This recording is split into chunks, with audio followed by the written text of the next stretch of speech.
Hello, friends, and welcome back to Hurry Stories. Today's first story comes from the r/stories from subreddit. It was posted by Gamal Frank on 15 hours ago and was titled, "I was hired to destroy old legal documents. Tonight, I found a photograph of my childhood bedroom in the pile." I had been unemployed for exactly 8 months and 12 days when the email arrived in my inbox. My bank account was overdrawn, the eviction notices were piling up on my kitchen counter, and I was skipping meals to make a bag of rice last an entire week. Desperation changes the way your brain processes risk. When you have absolutely nothing left to lose, red flags just look like ordinary banners waving in the wind. The job offer came from an elite law firm located in a massive, black glass skyscraper downtown. I had applied for a generic data entry position through a third-party recruiting website weeks ago, entirely forgetting about the application until they contacted me to schedule a midnight interview. I put on my only clean suit and took the late bus into the city center. The building was completely deserted when I arrived. A silent security guard checked my identification and directed me to a service elevator that only went down. The interview did not take place in a polished boardroom with mahogany tables and leather chairs. It happened in a windowless, concrete sub-basement illuminated by harsh, buzzing fluorescent lights. The man who interviewed me wore an expensive tailored suit that looked entirely out of place in the sterile, dusty environment. He asked me very few questions about my previous work experience. He mainly wanted to know about my personal life. He asked if I lived alone, if I had any close family members nearby, and how well I handled working in complete isolation. I answered honestly, explaining that I was entirely independent and desperately needed a steady income. He offered me the job immediately. The salary he quoted was staggering. It was more money than I had made in the last 3 years combined. My title would be archival disposal technician, and my shift would run from midnight until 8 in the morning. My only responsibility was to operate an industrial, room-sized paper shredder to destroy old case files and classified corporate documents. I accepted the position without a second thought. I would have agreed to sweep toxic waste for that kind of money. The man nodded, handed me a heavy brass keycard, and walked me over to a large bulletin board mounted on the concrete wall next to the machine. A single sheet of laminated paper was pinned to the corkboard. "These are the operational guidelines," the man said, his voice flat and completely devoid of emotion. "Read them carefully. Follow them exactly. I will be back at 8 in the morning to relieve you." He turned and walked back to the service elevator. The heavy metal doors slid shut, and the elevator hummed as it ascended, leaving me completely alone in the sprawling, windowless basement. I walked over to the bulletin board to read the guidelines.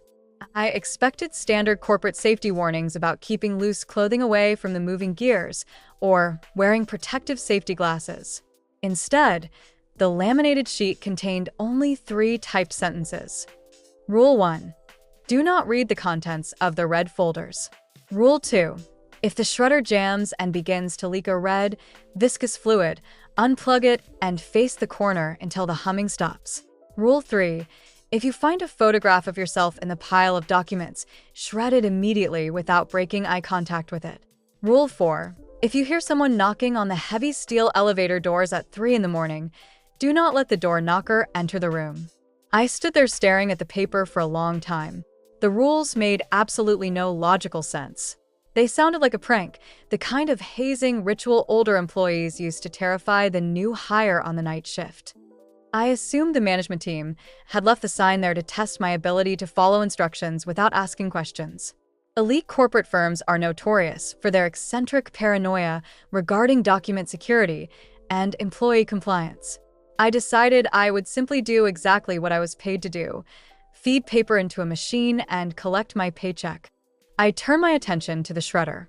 It was a massive piece of industrial equipment, occupying the entire center of the room.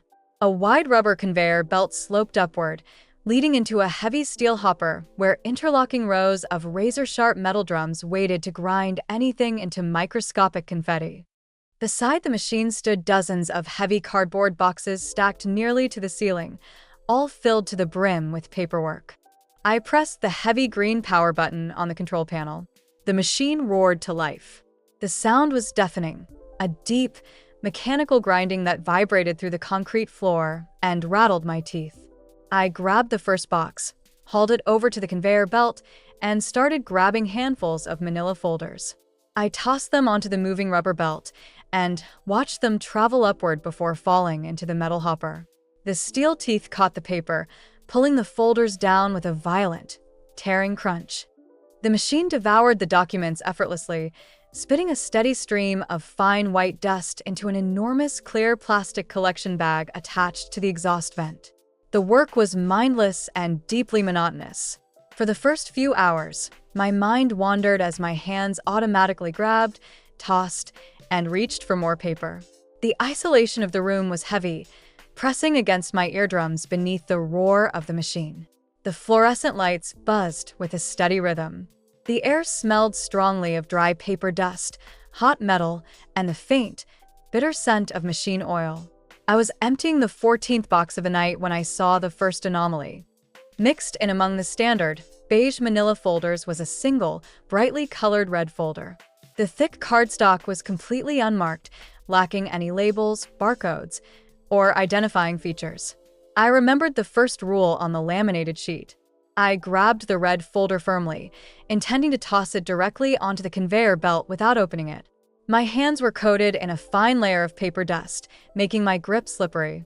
As I swung my arm toward the belt, the folder slipped from my fingers. It hit the edge of the steel hopper and fell backward, landing flat on the concrete floor near my boots. The impact caused the folder to pop open. A thick stack of loose paper slid out, fanning across the dusty ground.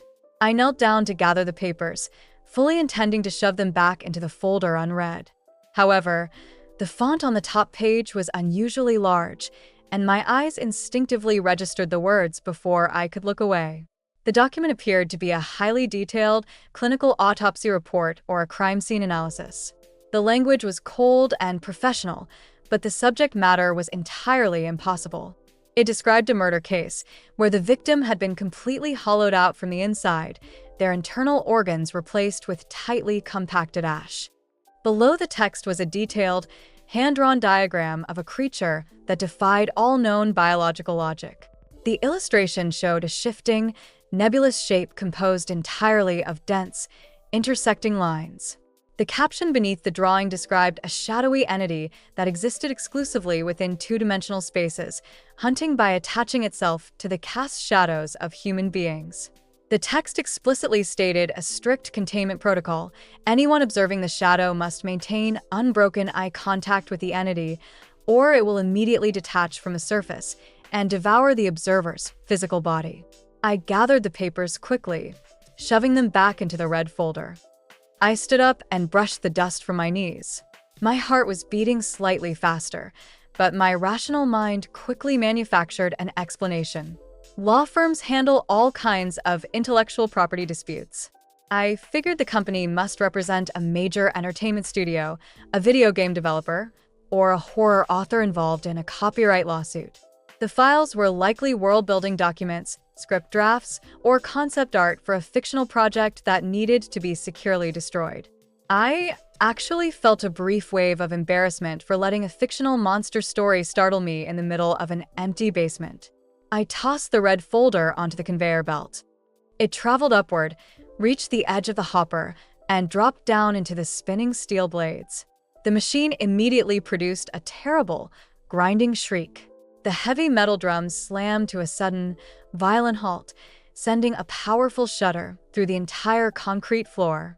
The conveyor belt stopped moving. The deafening roar of the shredder was instantly replaced by a low, struggling, electrical hum as the motor fought against a massive obstruction. I stepped back, staring at the hopper. A thick, dark red fluid began to ooze upward from between the stationary steel blades. The liquid was thick and viscous, pooling heavily over the jammed gears. It did not look like hydraulic fluid or printer ink. It possessed a dark, rich color and flowed with a heavy consistency that immediately made my stomach turn. Rule number 2 flashed into my mind.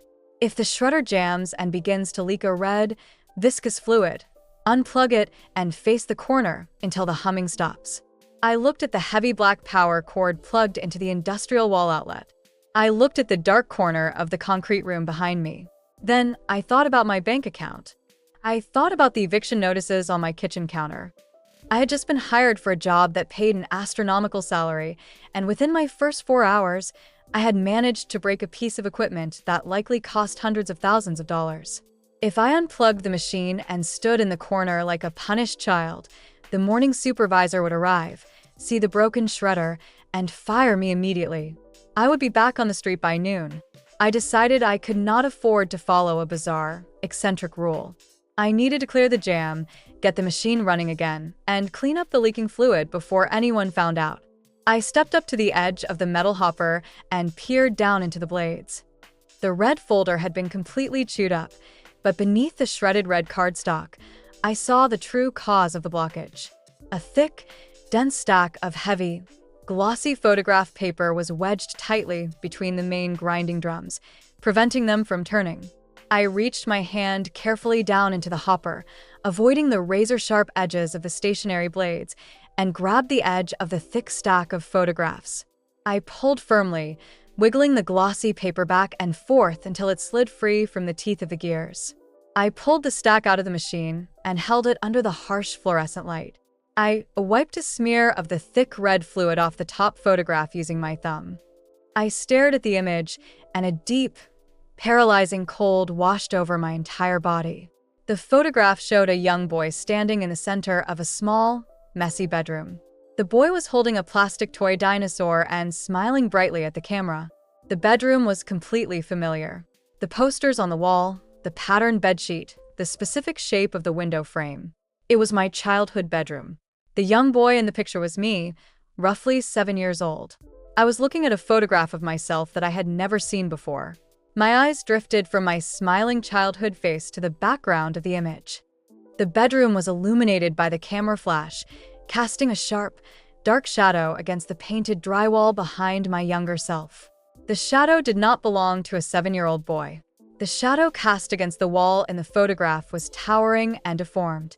It possessed elongated, multi-jointed limbs that reached across the ceiling, and a head that split open into a jagged, toothless maw. It was the exact shape of the shadowy entity depicted in the diagrams of the red folder I had just read. My hands began to tremble violently. I flipped to the next photograph in the stack. It was an image of me at my high school graduation. I was standing on a grassy football field, wearing a blue cap and gown.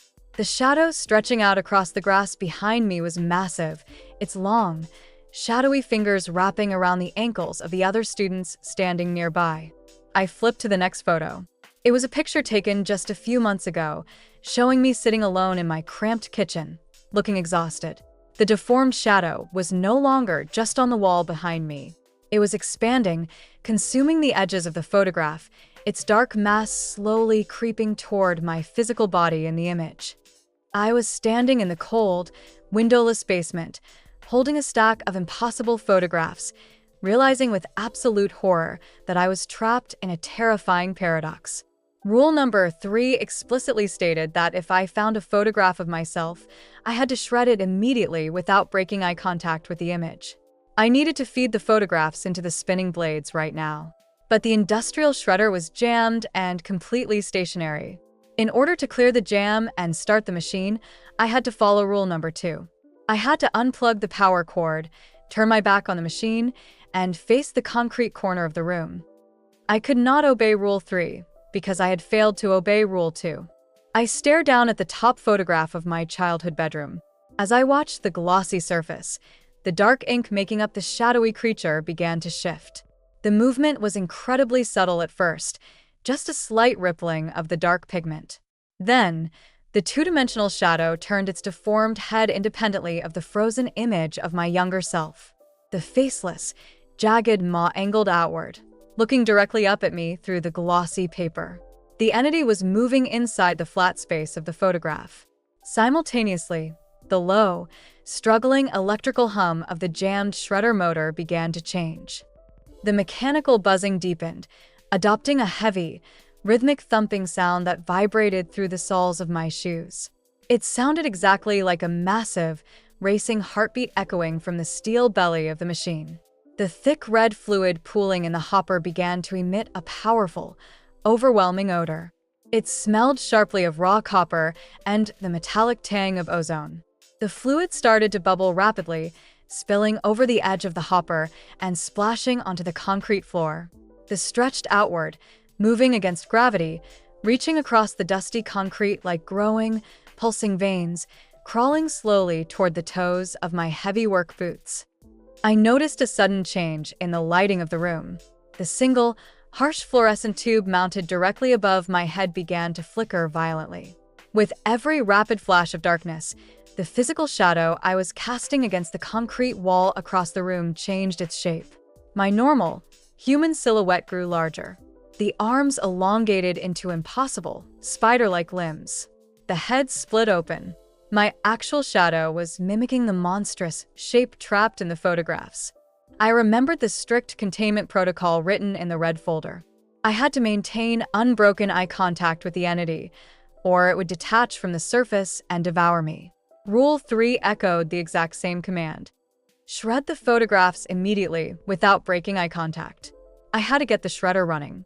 I had to clear the jam while keeping my eyes locked onto the shifting, moving photograph in my left hand. I stepped closer to the massive steel machine. I held the stack of photos up at eye level, staring directly into the jagged, shadowy face shifting inside the glossy paper of my childhood bedroom. My eyes burned from the effort of holding them wide open, terrified to even blink. I reached my right hand blindly down into the hopper of the jammed shredder. My fingers plunged into the pooling red fluid. The liquid was scalding hot, burning the skin on my knuckles. It felt thick, muscular, and warm. It felt like plunging my hand into a pile of living, pulsing tissue. I gritted my teeth, ignoring the burning pain, and felt around the razor-sharp steel drums using only my sense of touch. I had to rely entirely on my peripheral vision to ensure my hand did not slip and slide directly into the cutting edge of the blades. Sweat poured down my forehead, stinging my eyes. The heartbeat thumping from the motor grew louder, faster, matching the panicked rhythm of my own chest. The red veins of fluid crawling across the floor began to wrap around the rubber soles of my boots, pulling tightly against my ankles. My blind fingers brushed against a solid, dense obstruction wedged deep between the two main grinding cylinders. I gripped the object firmly. It felt smooth, incredibly hard, and calcified. It felt exactly like a segment of a human femur bone. I wrapped my fingers around the hard mass, braced my boots against the side of the steel hopper, and pulled upward with every ounce of physical strength I possessed. The obstruction shifted, scraping loudly against the steel blades, and suddenly popped free from the gears. I pulled my hand out of the hopper, throwing the hard, calcified mass over my shoulder onto the concrete floor. The industrial shredder instantly roared back to life with a deafening, metallic screech. The heavy steel drums spun rapidly, chewing through the remaining red fluid and sending a fine spray of hot red mist into the air. The sudden return of the deafening noise broke my concentration for a fraction of a second. My eyes darted away from the photograph in my hand. The fluorescent light above me shattered completely, raining sparks and powdered glass down onto my shoulders. The room plunged into deep, heavy shadows, illuminated only by the faint red glow of the machine's control panel. I looked up at the concrete wall. The towering, deformed shadow had detached from the floor. Its physical weight pressed down on the entire room, compressing the air in my lungs and making it incredibly difficult to breathe. A wave of freezing cold washed over my skin as the massive, jagged maw descended from the ceiling, plunging toward my physical body. I snapped my head down, forcing my eyes back onto the stack of photographs in my left hand. I locked my vision onto the shifting shape inside the glossy paper, refusing to blink, forcing my eyes to stay open even as tears of pain and panic streamed down my cheeks. Following Rule 3 to the absolute letter, I thrust my left hand forward and shoved the entire stack of photographs directly into the spinning, roaring blades of the shredder. The steel teeth caught the glossy paper instantly, pulling the stack down into the grinding mechanism with a violent crunch. The moment the blades chewed through the first photograph, a wave of severe, physical nausea slammed into my stomach. A sharp, blinding pain erupted in the back of my skull, feeling as though a long, hot needle was being driven directly into my brain. I dropped to my knees on the concrete floor, clutching my head with both hands, gasping for air as the machine continued to devour the images of my past. With every photograph that passed through the spinning blades, the crushing weight in the room lifted slightly. A loud, piercing shriek of pure agony echoed through the windowless basement, sounding like grinding metal and tearing meat. The sound did not come from the machine. It came from the towering shadow pressing against the walls. The shredder pulled the final photograph down into the hopper, grinding the glossy paper into fine, white dust. The agonizing shriek cut off abruptly, leaving only the steady, mechanical roar of the industrial machine. The sharp pain in my skull faded into a dull, throbbing ache. The nausea receded, allowing me to take a deep, full breath of the dusty air. I slowly opened my eyes and looked at the concrete wall. My shadow was back to normal, a standard, human silhouette cast faintly by the red glow of the control panel. I looked down at my boots. The crawling veins of red fluid had completely dried up, turning into harmless, dark gray toner powder that crumbled away when I shifted my feet. I looked at my right hand. The scalding, pulsing tissue was gone, leaving my skin covered only in harmless, sticky red ink. The heavy thumping heartbeat of the motor smoothed out, returning to a normal, mechanical purr. The conveyor belt rolled steadily. I sat on the cold concrete floor for the remainder of the night, staring blankly at the spinning blades. I did not touch another box. I did not move. I just listened to the hum of the machine and waited for the hours to pass. At exactly 8 in the morning, the heavy metal doors of the service elevator slid open. The supervisor, wearing the expensive tailored suit, walked into the room, holding a ceramic cup of coffee. He stopped a few feet away from me, his eyes scanning the concrete floor. He noticed the dried gray toner powder scattered around my boots, the shattered glass of the fluorescent bulb, and the red ink staining my right hand. A slow, genuine smile spread across his face. "Good job," he said, taking a sip of his coffee. "I honestly did not think you were going to survive the night. The turnover rate for the midnight shift is incredibly high." I slowly pushed myself up off the floor, my legs shaking slightly. I stared at him, my mind still reeling from the events of the night. "What is this place?" I asked, my voice hoarse and trembling. "What is that machine?" What were those files? The supervisor walked over to the control panel and pressed the red button, shutting down the roaring shredder. The sudden silence in the room was jarring. "We are a law firm," he said calmly, leaning against the side of the steel hopper. "But we do not represent human clients, and we do not practice standard corporate law. We defend baseline reality. Our world is constantly overlapping with other dimensions, places filled with entities that defy biological logic and physical laws. When those entities slip through and cause incidents, we document the events, contain the anomalies, and destroy the evidence." He patted the thick steel casing of the industrial shredder. "Human belief is a powerful anchor," he explained. "If people remember these creatures, if the concepts take root in the collective consciousness, the entities gain the ability to manifest permanently. In order to get rid of every memory in human minds, we use this machine, and I am sure you already noticed that it is not just a mechanical shredder. It is a contained, engineered entity designed to consume and erase conceptual anchors. When it shreds a file, the knowledge of that event is slowly scrubbed from reality." He looked at me, his smile fading into a serious, professional expression. "You are the first technician to survive the first shift in over a year," he said. "The previous employee broke rule number 4. He heard someone knocking on the heavy steel elevator doors at 3 in the morning, and he let the door knocker enter this room. We never found his body. You should be very proud of yourself for managing the jam successfully. Be ready. We have a massive backlog of files coming in tonight." I walked over to the small table in the corner and picked up my jacket. I wiped the dried red ink off my hand using a paper towel. I walked toward the service elevator, pressing the call button. I accepted the fact that I was going to return at midnight. I accepted that I needed the money and that to keep this high-paying job, I would have to slowly feed the rest of my life into the roaring blades of the machine.